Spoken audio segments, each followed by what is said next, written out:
Miss Cara, siyempre, panalo rin po ng 20,000 pesos ang chosen charity. Ano pong napili ninyo? Well, ako ay merong scholarship foundation, Project Malasakit Incorporated. Nagpapaaral kami ng mga kapuspalad na bata, child laborers, tsaka mga children na nakatira sa remote communities. That's great, that's great. So give me 20 seconds on the clock, please. Good luck, Miss Cara. On a scale of 1 to 10, 10 being the highest, gaano mo kakilala ang kapitbahay mo? Go. 7. Fill in the blank. Buhok sa blank. Kilikili. Pwedeng iregalo sa kaibigang mahilig mag-travel. Sunglasses.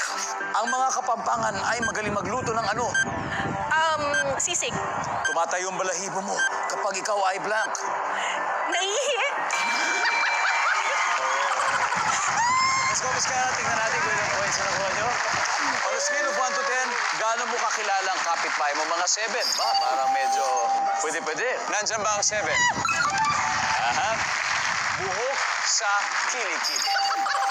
Ang sabi na survey dyan ay, pwede regalo sa kaibigan mahilig mag-travel sunglasses. Ang sabi na survey, pwede. Ang kapampangan ay magaling magluto ng sisig. Among many others, survey. Boom. Tumatayo ang balahibo mo kapag ikaw ay naihi. Ang sabi ng survey ay, meron! Nice one, Miss Cara. 84 to go. Let's welcome back Ashley. Hey Ashley. Kumusta ko sa'yo? Okay. Hindi lang mahilig maghahatid ng balita si Miss Cara. Ako naman ang maghahatid sa'yo ng magandang balitang galing sa kanya. 116 ang kanyang puntos. At this point, makikita po ng mga manonood ang sagot ni Cara David. Give me 25 seconds on the clock. On a scale of 1 to 10, 10 being the highest, ha? Gaano mo kakilala ang kapitbahay mo? Go.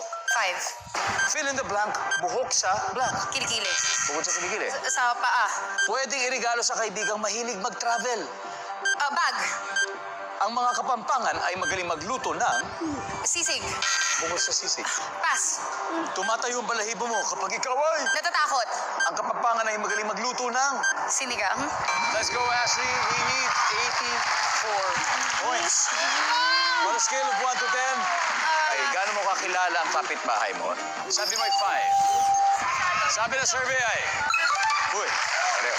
Ang top answer ay 8. 8. Fill in the blank, buhok sa paa.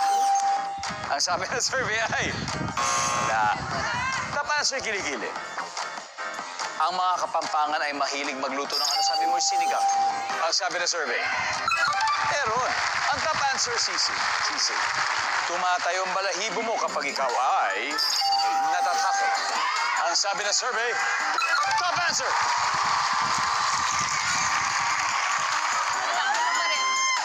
27. Mahilig ka mag-travel. Yes. At syempre, hindi nawawala ang mga bag. Okay, mga maleta. Oh my God! Nandyan ba ang bag? Oh my God! Top answer!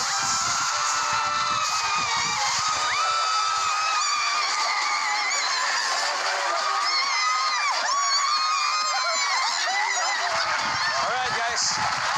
Di pinasarap